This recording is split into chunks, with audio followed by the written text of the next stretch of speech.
Every dinner with our friends turned into a boring affair. The same faces, the same jokes, the same wine that no longer brought any pleasure. We sat in the living room, where muffled laughter hummed and the usual conversation sounded.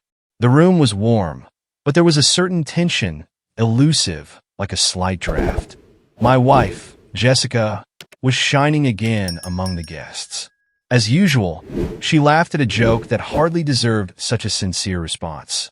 Her laughter seemed too ringing, and her smile too forced. I looked at her as if I was seeing her for the first time. Delicate features, graceful movements, so familiar and at the same time alien. Next to her sat her new colleague from work, Mark. He often dropped by our parties in recent months, and their communication had become too close for simple colleagues. "Mark, you are simply a master of words," Jessica said, touching his hand too unobtrusively for anyone but me to notice. It was a small thing, not worth noticing, but something inside me twitched at that touch. Mark looked at her and leaned in slightly to answer her joke, but there was more than just amusement in his eyes. I felt a dull irritation, almost anger, rising in my chest. I said nothing, just took another sip of wine, trying to suppress it. All evening I watched them out of the corner of my eye. There was something elusive in her movements, in the way she leaned over the table to straighten her hair, and the way she looked at Mark, as if she saw him in a new light. It was as if that spark I had once thought was ours now belonged to the two of them. After the guests began to leave and the house filled with the soft sounds of cleaning, I was alone in the kitchen, collecting plates and filling the dishwasher.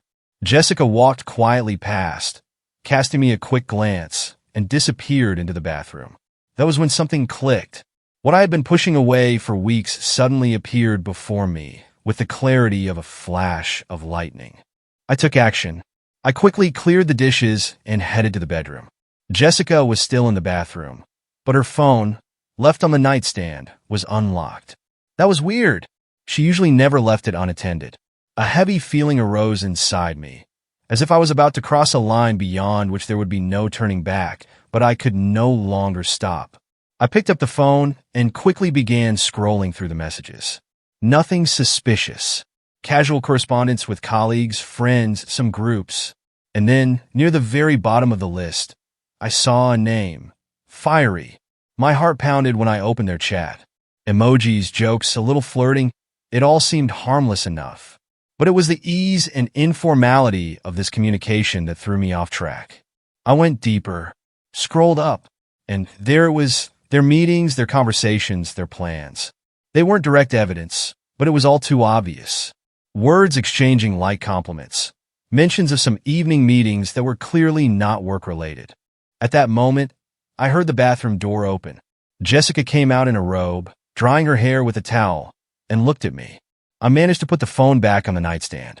"Are you okay?" she asked, as if nothing had happened. Her voice sounded the same as always, calm and confident. She noticed my tension, but didn't pay attention to it, heading to the closet to get things ready for the morning. "Yes," I answered, forcing myself to smile, although everything was seething inside.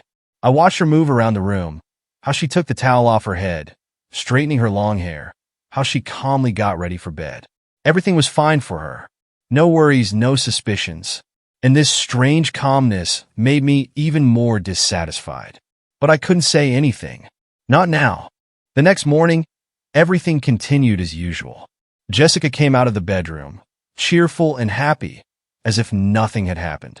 She was packing her things for work, while I was sitting at the kitchen table with a cup of coffee in my hand, again watching her every move. "Are you busy today?" I asked, watching her put on her favorite earrings.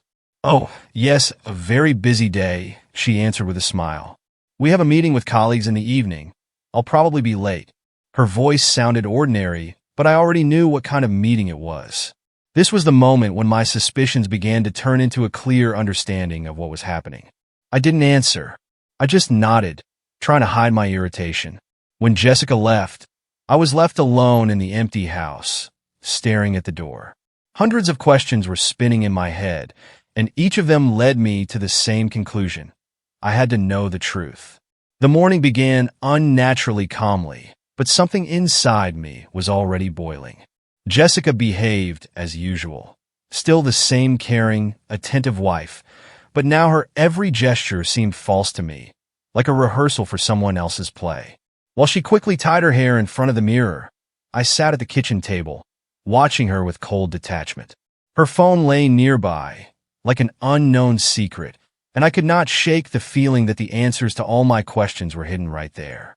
"I'll be late today," she said, not looking up from her reflection. "We have a meeting at the office." It was the usual explanation. Everything looked as if nothing unusual was happening, but I could no longer believe her words. Every time she left for work, something inside me turned over. And this feeling grew with each of her meetings with colleagues, long workdays. More and more details came together to form a single pattern, and I only had to find the key to finally put everything in its place. When the door closed behind her, I felt something squeeze inside.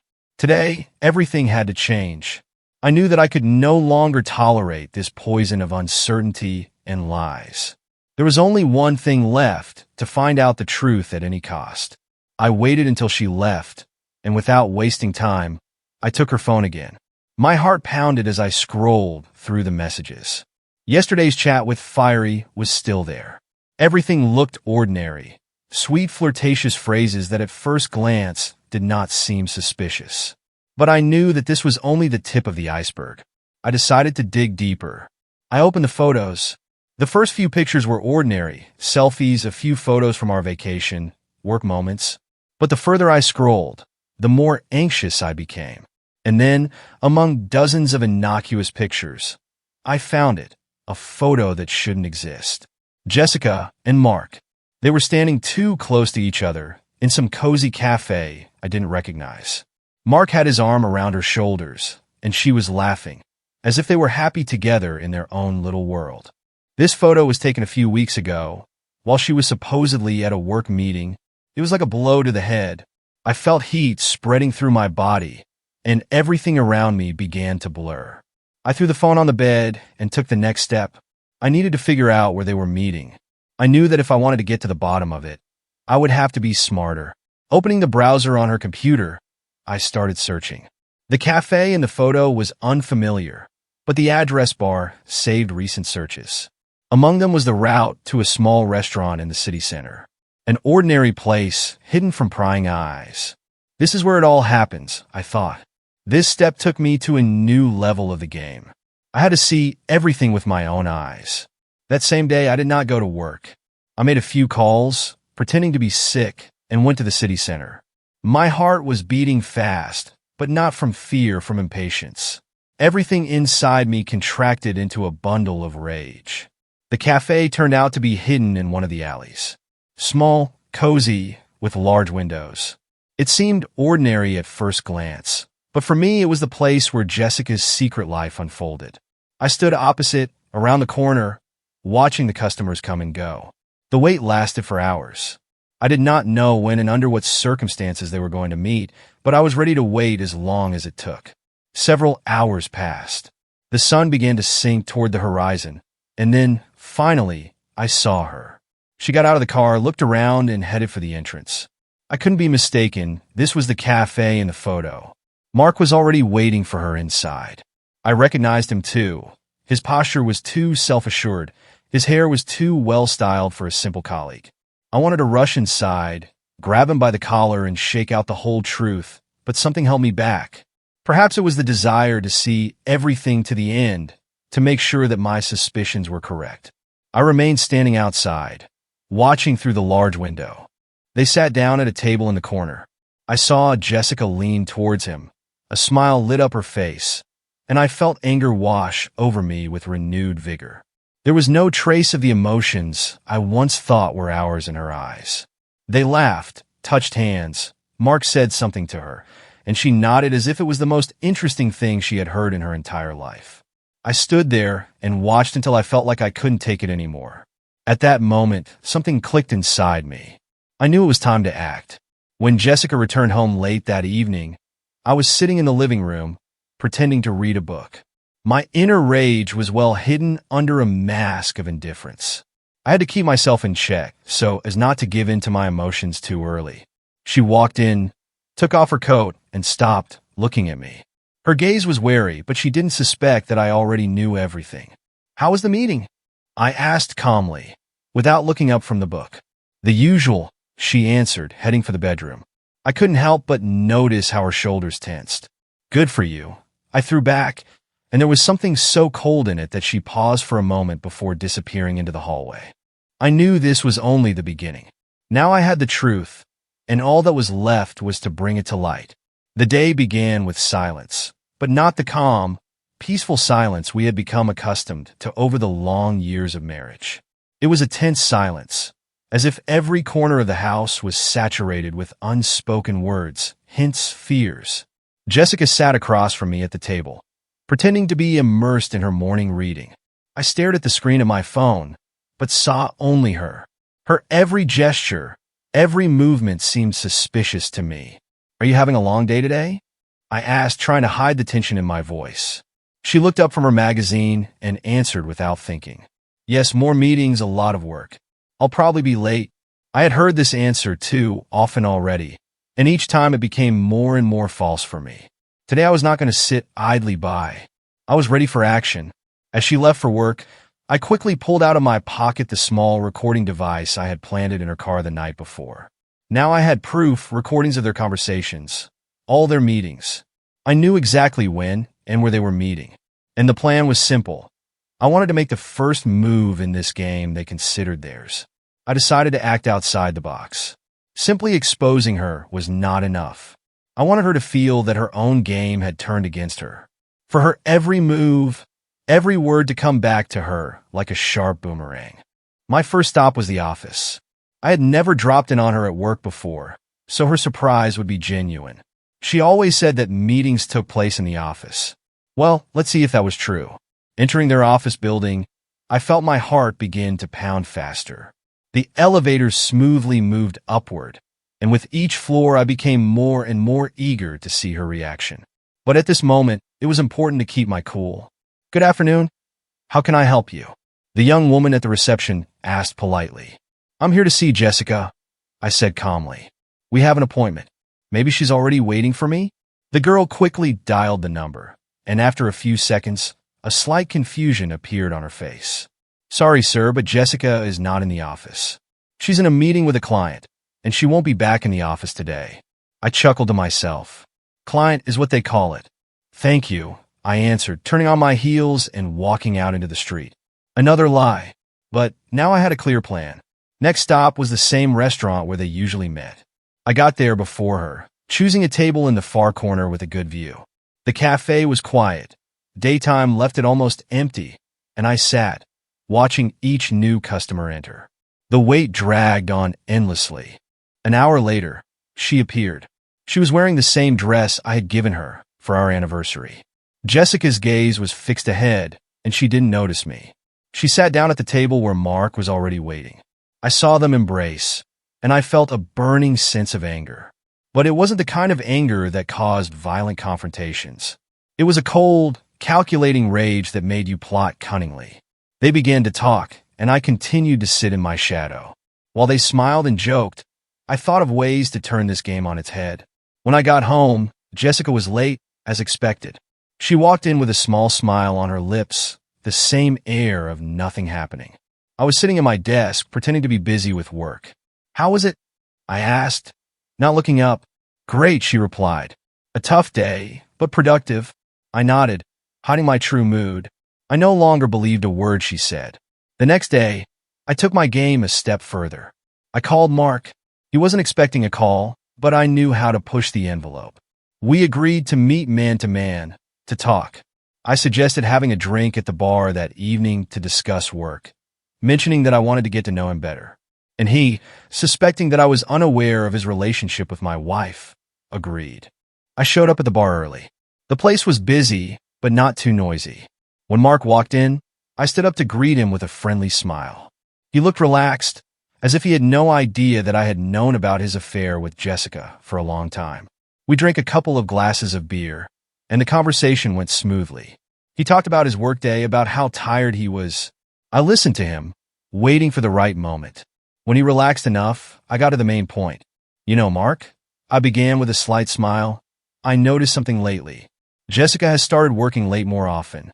He tensed up a little but tried to stay calm. Yes, her job is not easy. He tried to brush it off. Do you know what's most interesting? I continued, not looking away. I noticed something strange the other day. She started going to the same cafe too often. And you know what's most interesting? I saw you there too. The silence hung for a moment, and in his eyes I saw how the mask of calm began to crack. What are you talking about? He tried to smile, but already nervously. Oh, Mark, don't pretend. I suddenly switched to a harsher tone. You do understand that I know everything, right? At that moment, he realized that the game had turned. Mark froze for a moment, and his hand with the glass froze halfway. Something flashed in his eyes that I couldn't help but notice. Panic mixed with despair. He tried to hide it behind a forced smile, but I could already see that he was shaking inside. What do you mean? He muttered, trying to regain his composure.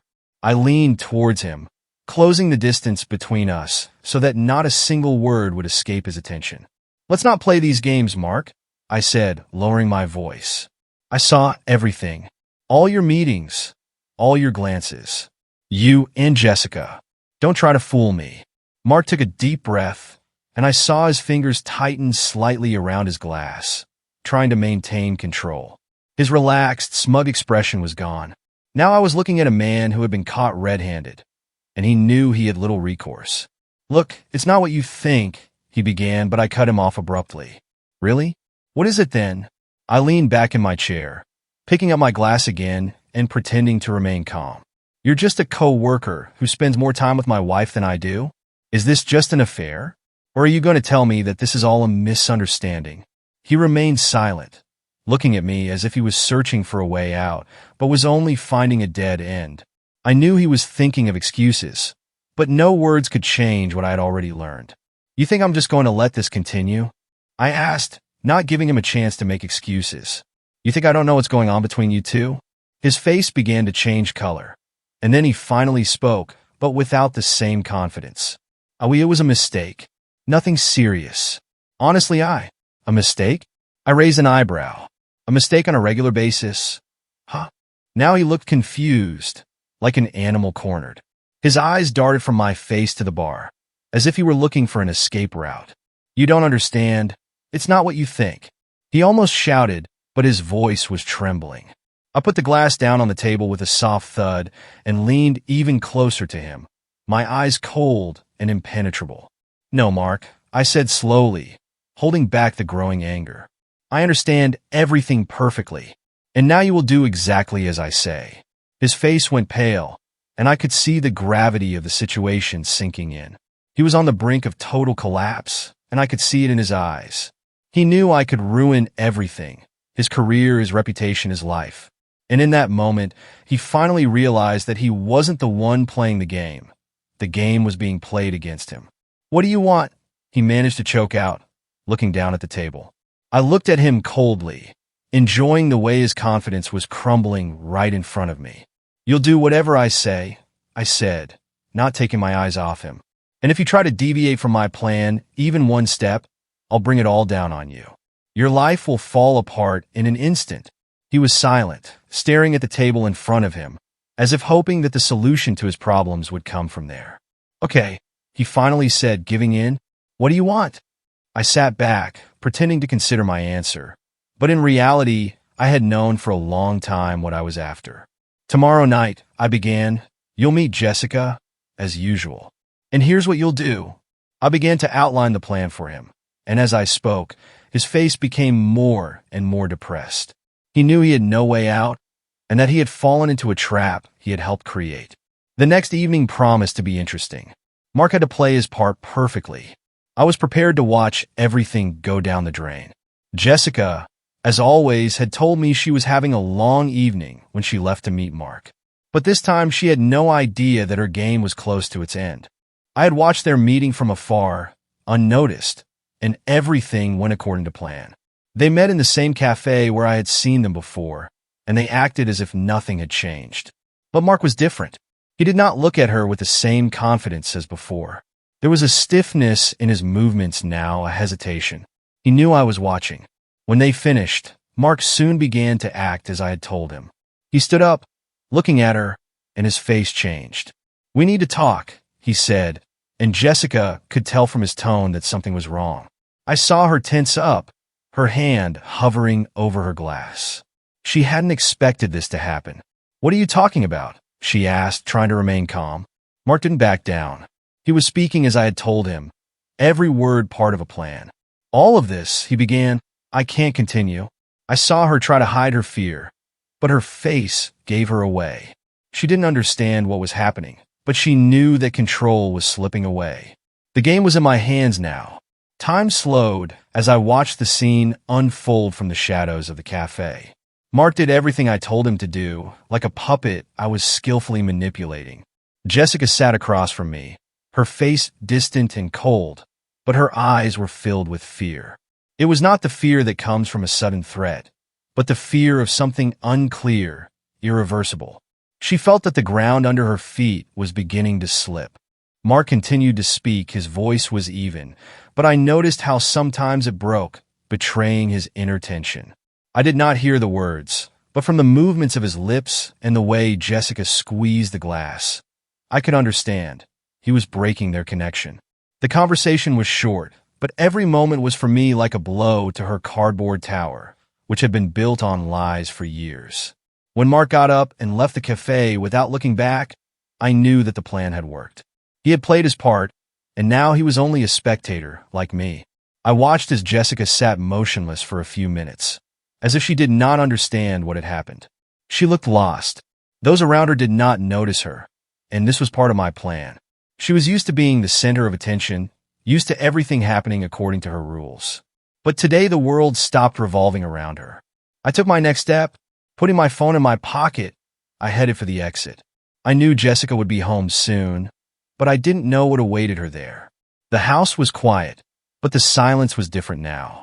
There was a sense of inevitability in the air, something dark and menacing, like a storm just before lightning strikes. I sat on the couch in the living room, waiting for her to return. Scenes of the upcoming conversation played out in my head, and I felt like every moment was bringing the denouement closer. When the door creaked softly and Jessica entered, I heard her light footsteps in the hallway. She had no idea I was home, but she already sensed that something was wrong. The silence was too tangible. "Are you here?" Her voice was hesitant, as if she were afraid to hear the answer. I didn't answer right away. I just sat in the chair, watching her reaction. When she walked into the living room and saw me, her face contorted in surprise, but she quickly pulled herself together. "I thought you were working," she said, trying to sound calm. "I thought so too," I replied, not taking my eyes off her. She felt the tension. All the confidence she had shown in front of Mark was gone. She knew that I knew. Now she had only one thing left to do, try to wriggle out of it, but this time it wouldn't work. "We need to talk," I said, abruptly getting up from my chair. She froze like an animal caught in a trap, looking around for a way out. But there was no way out. I came closer, and now there were only a few steps between us. "I don't know what you're talking about," she began, but her voice was taut, like a string ready to snap. "You know everything perfectly well, Jessica." My words sounded like a shot. "And you don't need to lie anymore." I saw her face turn pale. She realized that I wasn't just guessing. I knew everything. "It's not what you think." Her voice was shaking. She was trying to hold on, but I could see her inner world crumbling. "I can explain everything." "Explain?" I took a step closer. "You think there's anything to explain after all this? Mark has already told me everything, and I saw you with my own eyes." Her gaze darted around the room, as if she were looking for salvation. But at that moment, she realized that the game was over. All her lies and manipulations, all her confidence that I would never know anything, were shattered by my knowledge. "It was a mistake," she finally said, almost a whisper. "It shouldn't have gone this far." I laughed, a dry, cold laugh that echoed around the room. "A mistake?" I asked, not taking my eyes off her. "The only mistake was that you thought you could play with me." She sat down on the couch, covering her face with her hands. Her shoulders were shaking, but I knew they weren't tears of guilt. They were tears of despair at being found out. Why didn't you just tell me you knew? She asked quietly, looking up at me. In her eyes, I saw the same woman I'd once shared my life with. But now there was a chasm between us. Because I wanted you to feel what I felt, I said, sitting back down in the chair opposite her. I wanted you to understand what it was like to lose control. She closed her eyes, as if trying to hide from reality. But reality had already crashed down on her with such force that there was no escaping it. We sat in silence. In that moment, I felt neither anger nor satisfaction. I just knew that everything that had happened between us was in the past. Jessica was lost in her thoughts, knowing that nothing she did could return us to where we had been before. The silence in the room became heavy, oppressive. There was a sense of finality in the air, as if a long and arduous journey had finally brought us to the final point. It was the end of our game, and that's where today's story ends. If you liked it, don't forget to like it and leave a comment. Your feedback helps the algorithms promote my videos. If this is your first time here, don't forget to subscribe to the channel. It helps me keep creating new stories for you. Thank you for watching to the end, and see you in the next video.